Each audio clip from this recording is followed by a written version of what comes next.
We are we are so excited. My microphone. Okay, Milestone, microphone's not working. Just some exciting announcements. What goes on during our church throughout the week? There's so many exciting things going on throughout the week at church. First of all, our youth meets every Wednesday at 6:30. So if you're in middle school, high school, we totally encourage you guys to come on out and spend time with us as we have some fun games. Most importantly, get to the Word. And also, we have our men and women's Bible study. This upcoming Wednesday, we'll also have our men's Bible study. We're super excited. So all you men, come on out Wednesday night. It'll be super fun to get to the Word, hang out with some men, and do some cool things. Hello. There we go. My microphone's working now. So, we do want to remind you guys something. You may have seen the graphic up on the screen already. But coming up in a couple weeks on August 7th and 8th, we have an awesome youth conference planned. It's just going to be 2 days. So exciting, and we are so excited for that conference. That's right, yeah. Can we get the music turned up a little bit up here? We're going to play a little game. If you guys were here last week, it was super fun. It's really cool. So I need a couple to come up here with us. Who would like to play a game? A couple that would want to play the game, right? Go find a couple that would want to play a game.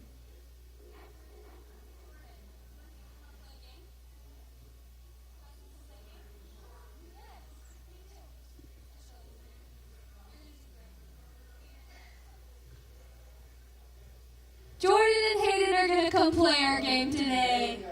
All right. Here we go, guys. Give it up for them. Give it up for them. They're coming to play this game. Here we go. Jordan, you can sing with Mariah. If you guys haven't met Jordan yet, he's the one in the drum cage every week. All right, here we go. We're going to have them put the first graphic on the screen.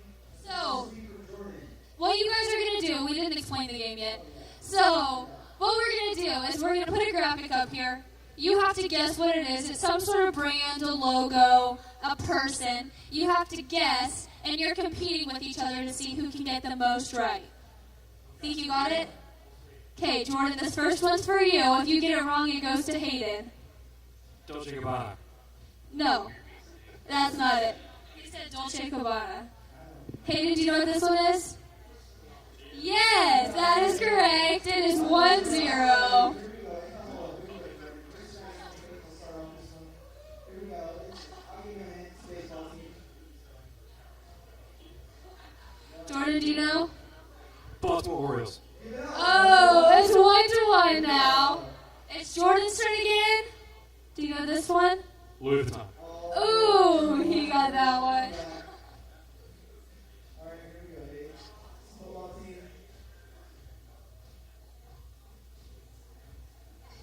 A horse. It's not a horse, but What's a baby? There we go.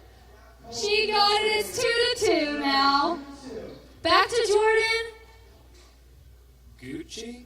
Yes, he did not seem very confident, but he guessed correctly. All right, here we go.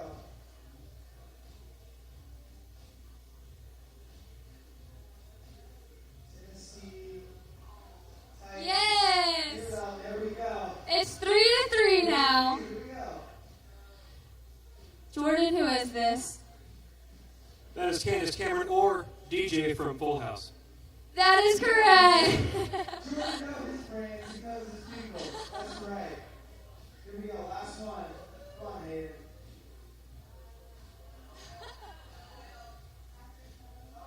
Wow. I'm so worried. We're in a cheat nation, and she almost hit that.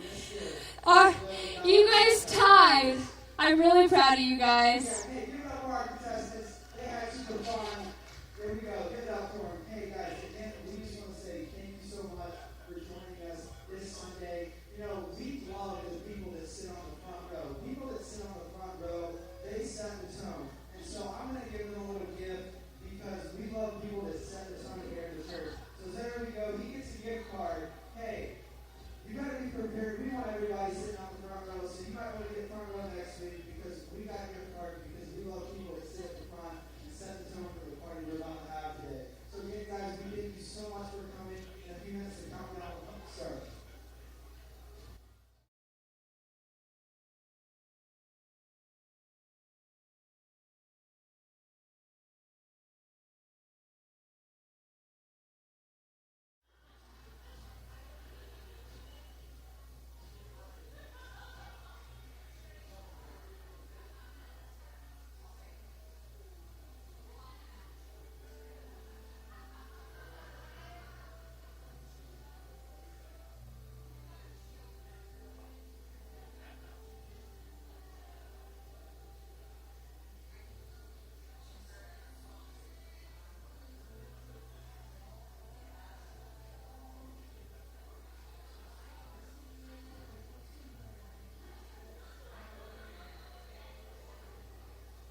City Church. How are y'all feeling this morning? It's so good to see y'all in the house. Can you stand and worship with me today?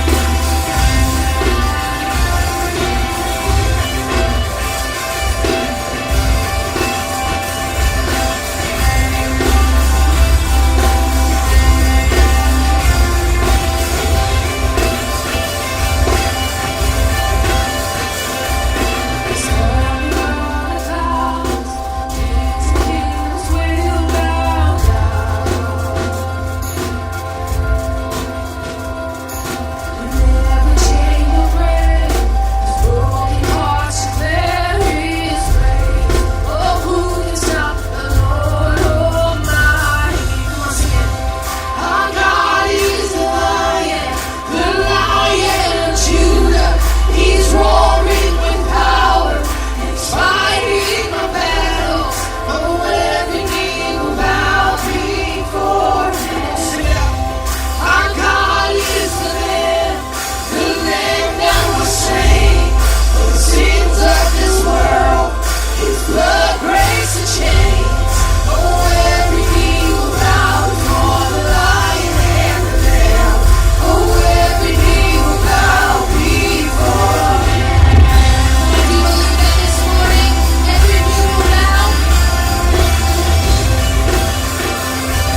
time, revival, revival. We're having a revival this weekend.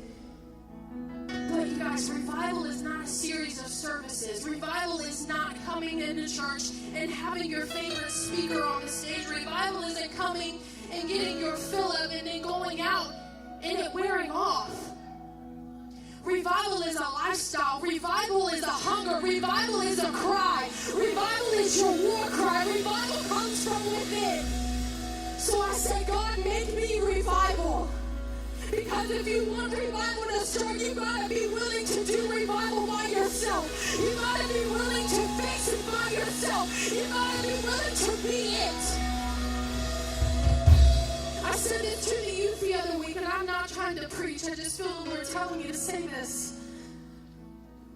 I told the youth, I said, guys, all it takes is one match to start a fire.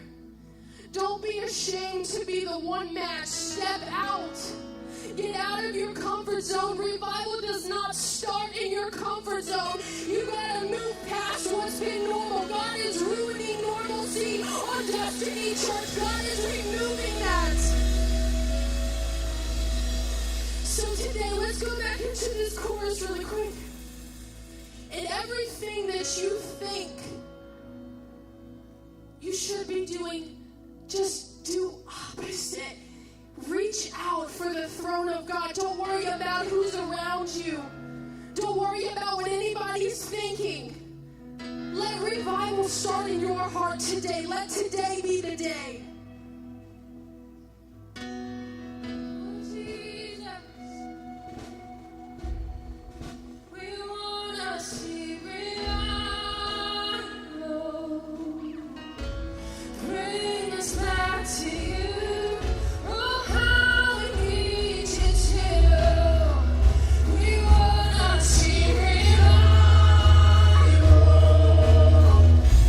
Open up the heavens, pour out your presence. We wanna see revival. Bring us back to you. Oh, how we need you to. We wanna be revival.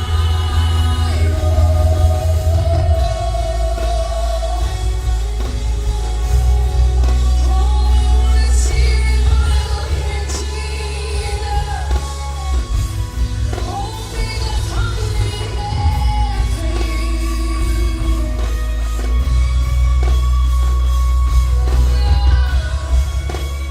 Come on, everybody, sing open up the heavens. Sing open up the heavens. Pour out your presence. We wanna see revival. Bring us back to you. Oh, how we need you to, Jesus. We wanna see revival.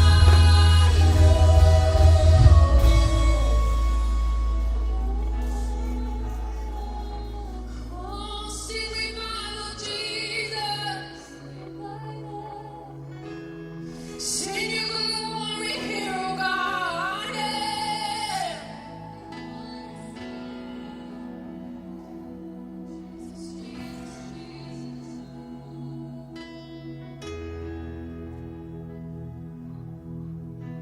We wanna see hearts ablaze. We wanna see people change. We wanna see revival, revival. We wanna see mercy reign, the hopeless to hope again. We wanna see revival, revival. We wanna see lives restored and evil to win no more. We wanna see revival, revival. We wanna see miracles that heaven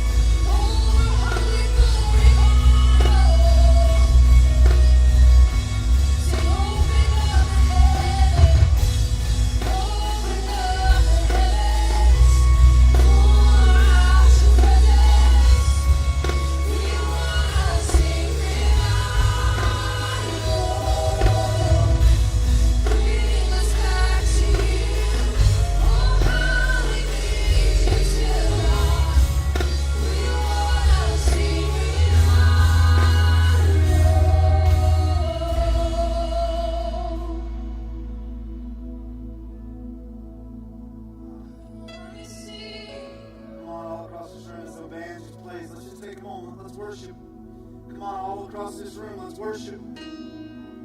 Worship. Revival starts when you worship. Revival starts in you. Let's worship the King of Kings. Oh, you're worthy, Jesus. Oh, you're worthy, Jesus. Oh, you're worthy, Jesus. Send revival, Jesus. Awaken us, Lord.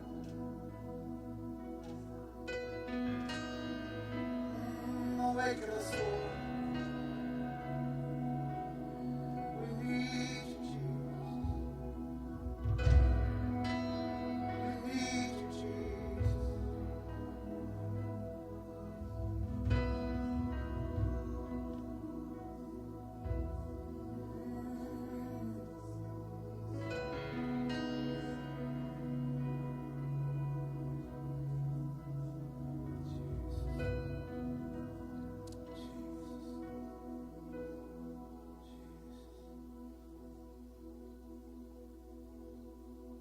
You know, we need the Lord like never before in our nation. I don't know about you, but I need the Lord like never before. I typically don't think that what I do for the Lord is conditional. I'm not saying that it is, but today I really feel the Lord saying, as you press in, I'll move towards you.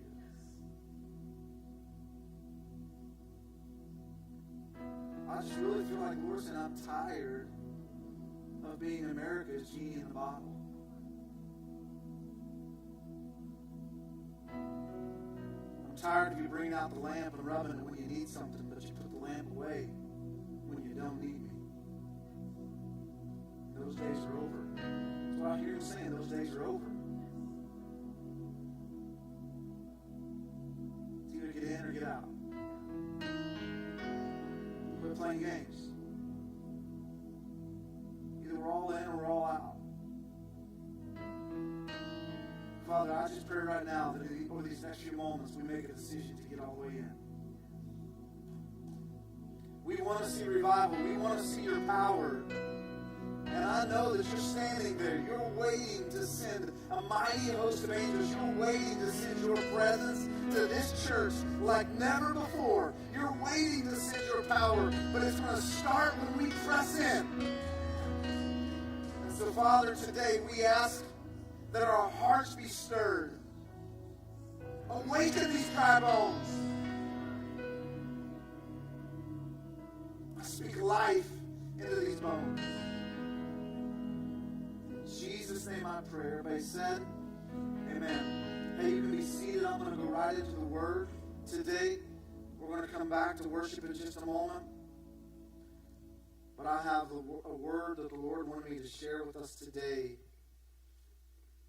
If you're watching online, we're honored to have you with us wherever you may be. Those of us in the room, we're honored to have you. And if you're wondering, so why did Destiny Church go to one service at 9 a.m. for the next 3 or 4 weeks? It's so that we don't have to rush what God is trying to do in the room. We want to create space. We want to create moments for the Holy Spirit to speak to your life. I feel in my heart, I feel like the church has been in a rush for too long. And we just rushed past moments with Jesus. And no longer do I want to rush past those moments. And I feel today we have a word for you. And I believe, and I want everyone to just hear me, I believe in just a moment the Lord's going to do miracles in this room. I believe that. I believe the Lord's going to do things in your life. I believe He's going to do things in your body. I believe if you're watching online, He's going to do things in you. But I believe I want to share something with you from the Lord first. And then we're going to watch. And we're going to press in. And we're going to see the Lord move. But our hope and prayer is that whether you're watching online or whether you're in the room, you can feel the tangible, powerful, life-changing presence of Jesus.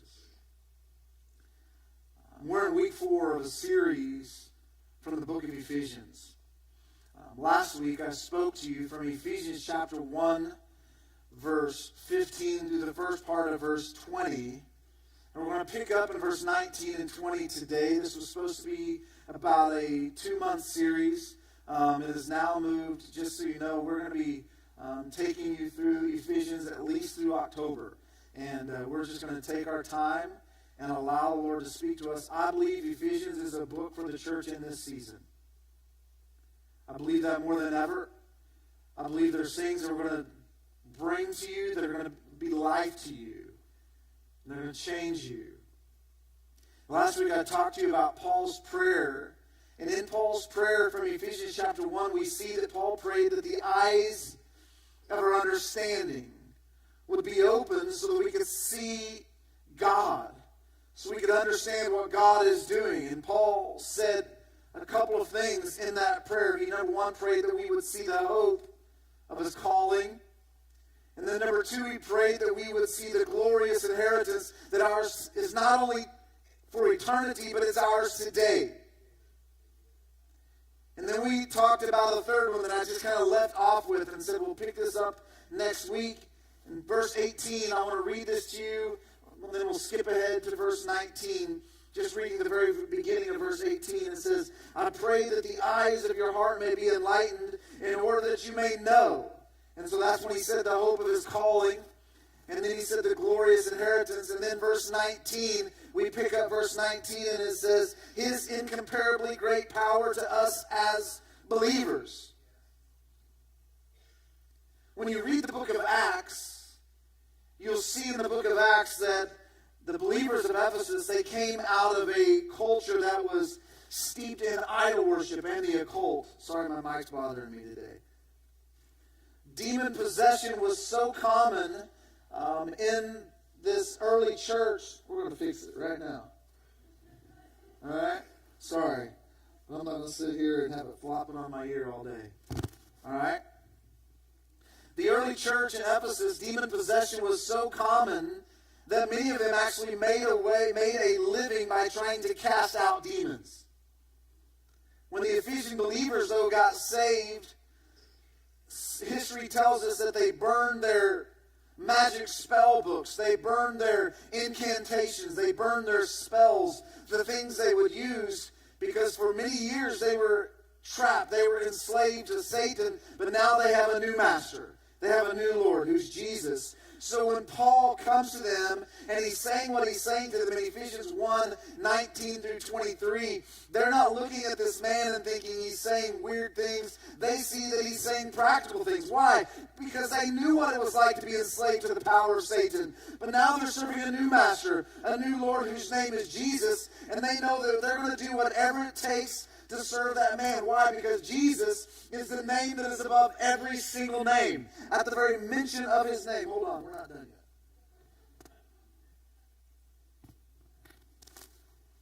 So it might look weird, it might look funny, but I'm struggling and I'm not going to preach this message with it acting this way. All right? There we go. We feel better. All right?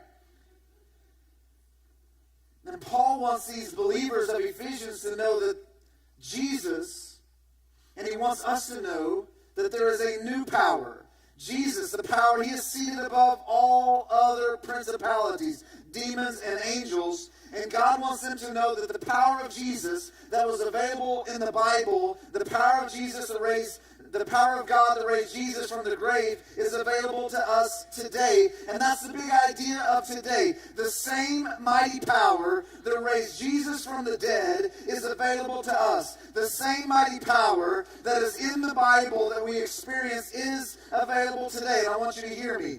Jesus overcame Satan and all of his powers when Jesus died on the cross. Jesus overcame Satan. The victory is already ours. And here's what I want you to hear today. And this is something the Lord has been speaking into my heart. As believers, we need to begin fighting from victory, not for victory. What do I mean by that? We already have victory. It's already ours. We don't have to live defeated. When Jesus died on the cross, the scriptures tell us when he died, the veil. You say, what is the veil? Well, there was a veil. There was a curtain that was in the temple that stood between the believers and the presence of the Lord. And it kept people like you and me out of God's presence, we had to have a man. We had to have a priest go before God just so we could have a need met. But when Jesus died, that veil was ripped from top to bottom. Why? To say to you and to say to me that victory is ours. And that's the message that Ephesians is preaching to us today. Victory is already ours. We have power because of Jesus. So with that as our foundation, I want to dive into the word that I believe the Lord has